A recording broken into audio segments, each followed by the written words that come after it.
নমস্কার বন্ধুরা, আপনারা কেমন আছেন? আশা করছি আপনারা খুব ভালো আছেন। আজকে আমি খুবই সহজে রেস্টুরেন্ট স্টাইল কাবুলি ছোলা ঘরে বানাবো। তো আমি এখানে দেখুন 100 গ্রাম কাবুলি ছোলা সকালবেলায় ভিজিয়ে দিয়েছিলাম আর রাত্রিরে দিয়ে 7টা মতন বাজে।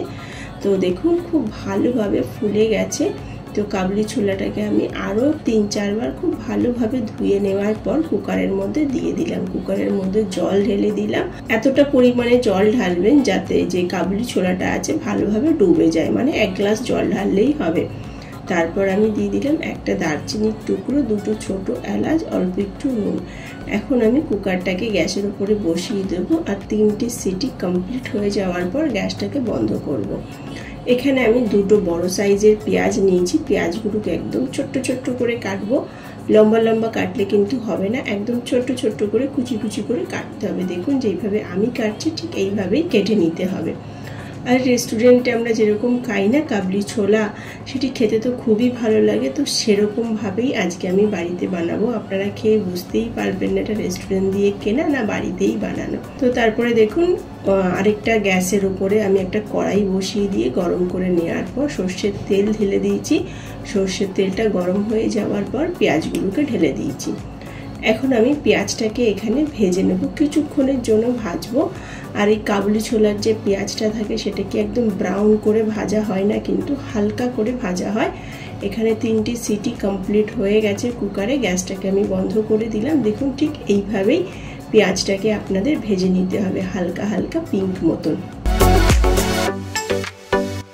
তো এখন এই ভাজা পেঁয়াজের মধ্যে আমি দিয়ে দিচ্ছি 1 চামচ ভরে আদা বাটা, 1 চামচ ভরে রসুন বাটা। আদা রসুন বাটাটা দিয়ে পেঁয়াজের সাথে কিছুক্ষণের জন্য আমরা এটা ভেজে নেব, 2 থেকে 3 মিনিটের জন্য, যতক্ষণ না আদা রসুনের কাঁচা গন্ধটা চলে যাচ্ছে। যদি এই টাইমে আপনাদের মনে হয় একটু জল লাগবে তাহলে আপনারা সেটাও জলও ইউজ করতে পারেন। আর প্রেসার কুকারের যে গ্যাসটা আছে সেটা সম্পূর্ণ শেষ হওয়ার পরেই ঢাকনাটা কিন্তু আমরা খুলবো। প্রেসার কুকারটাকে আমি ওইভাবেই সাইডে রেখে দিয়েছি। তো দেখুন ভালো করে ভেজে নেওয়ার পর আমি দিয়ে দিলাম 1 চামচ ভরে লঙ্কার গুঁড়ো, 1 চামচ ধনের গুঁড়ো, অল্প একটু জিরের গুঁড়ো, অল্প একটু হলুদের গুঁড়ো। তো এই মশলাগুলোকে দিয়ে আবার কিছুক্ষণের জন্য এই মশলাগুলোকে আমি একটু ভেজে নেব। এখানে 2টো টমেটো নিয়েছি। টমেটোটাকে কেটে আমি মিক্সার জারে দিয়ে দেবো, টমেটোটার পেস্ট তৈরি করে নেব।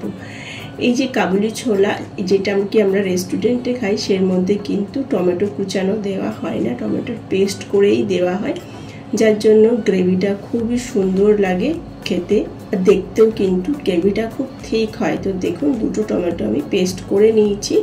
আর এখানে যে মশলাগুলো আমরা ভাজছিলাম, দেখুন মশলা থেকে তেল ছেড়ে দিয়েছে। ঠিক এইভাবে সমস্ত মশলাটাকে আপনাদের ভেজে নিতে হবে। এখন আমি এই মশলাটার মধ্যে দিয়ে দিচ্ছি টমেটোর পেস্টটা। আগে খুব ভালোভাবে সমস্ত মশলাগুলো ভেজে তেল বার করে নেবেন, তারপরে টমেটোর পেস্টটা কিন্তু ঢালবেন।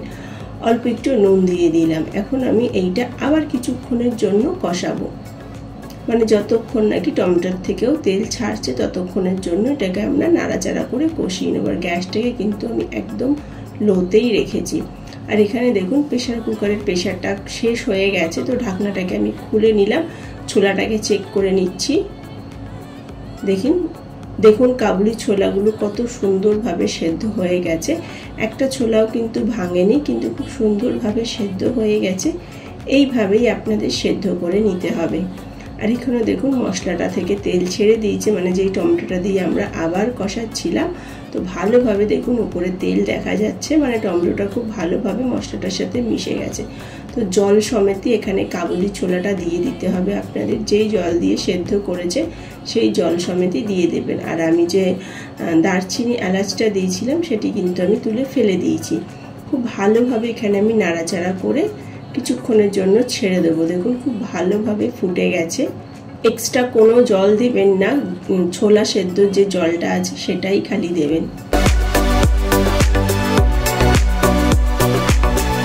এখানে এখন আমি অল্প একটু দিয়ে দিচ্ছি কাসুরি মেথি। কাসুরি মেথি না থাকলে আপনি ধনেপাতাও দিতে পারেন। কাসুরি মেথি দিয়ে খুব ভালোভাবে একবার নাড়াচাড়া করে দিচ্ছি। তো কিছুক্ষণের জন্য এটাকে আমরা নাড়াচাড়া করে নেব, 2 থেকে 3 মিনিটের জন্য। 3 মিনিট পর গ্যাসটাকে বন্ধ করে দেব। ছোলাটা কত সহজে আমি বানালাম, আর খেতে কিন্তু খুবই সুস্বাদু হয়। দেখতে যতটা না সুন্দর, খেতে তার থেকেও বেশি টেস্টি। তো এইভাবে আপনারা বাড়িতে বানিয়ে নিতে পারেন রেস্টুরেন্টের স্টাইল কাবুলি ছোলা। খেতে অসাধারণ হয়।